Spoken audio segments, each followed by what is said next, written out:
So we've got another holiday season behind us. We've been able to go through Christmas. We've gone through New Year's. We've gone through times when people used to travel together to gather as families in places. People you hadn't seen for a while get together and celebrate. Not too much of that gathering and celebrating this year, unfortunately, but with restrictions and such along the way, it's been a time that's been very different from others. And the times before that, when you get ready for those family gatherings, you go shopping to find Christmas gifts and presents for people, and you look for that one perfect thing that you could just see, boy, that really is something they would enjoy. Of course, when you're mailing stuff, it's so expensive, you got to just maybe send gift certificates, maybe e-gift certificates. And that gives people flexibility because they can pick whatever they want, but still it sort of takes a little bit of the heart out of it. We're still under restrictions here. You can't just go to the store and buy stuff like it used to be when you wanted to buy a pair of shoes. Just go to the store, try them on, see which pair you like, see which pair fit, pay your money, take them home, done.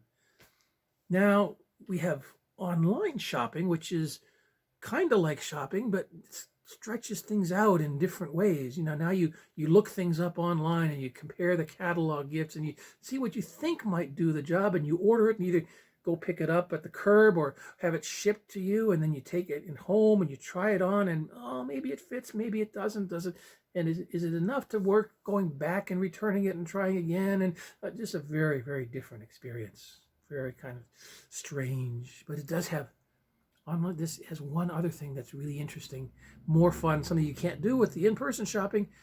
When you order online shopping, you get to track your package. So every day you can go to your computer, dial it up, see what the status is. See, today it's shipped, today it's here, today it's here. You can track its progress. You can watch as it's getting closer and closer.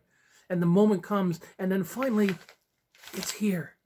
And the package has arrived, and you're ready to open it up. And I found myself looking at this, and I'm going, man, as soon as I open this thing up, I am going to be so happy. And then I said, wait a minute. I'm depending on opening this up to be happy. I'm going to be happy when I open this up. But why am I depending on this to make me happy? Because, it's traveled for a long distance through so many different hands, handing it off here and here and here and here. It may have gotten broken. Stuff can happen in shipping.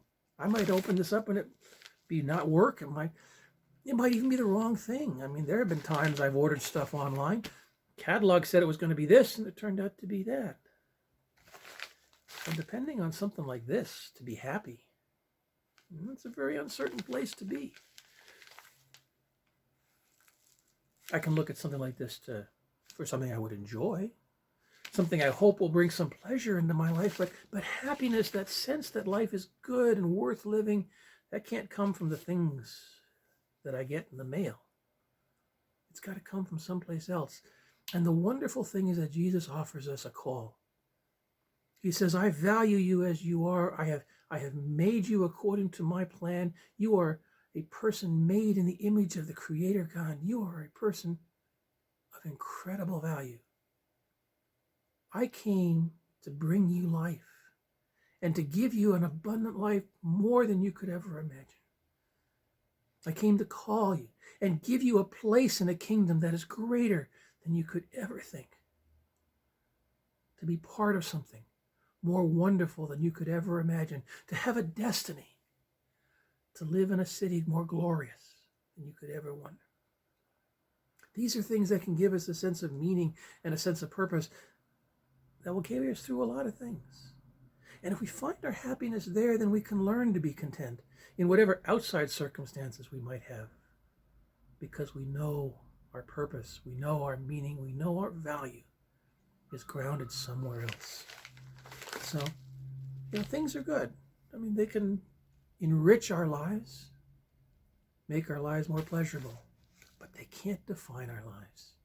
We have to let our happiness, we have to let our sense of who we are come from somewhere more stable than that. And in the promise of Jesus Christ, we can know our value and our worth in a way that doesn't depend on, it's not going to get lost in shipping, not going to get broken in transit. It's going to be what was promised, that will give us an assurance and give us joy, give us true happiness, give us true meaning and true value. Our life can be defined by something more stable than any possession. It can be staked by the call of Jesus. And as we are faithful, we'll know his blessing. Well done, good and faithful servant. Enter into a joy greater than you ever knew. May we find that joy and find that happiness in that call, now and always.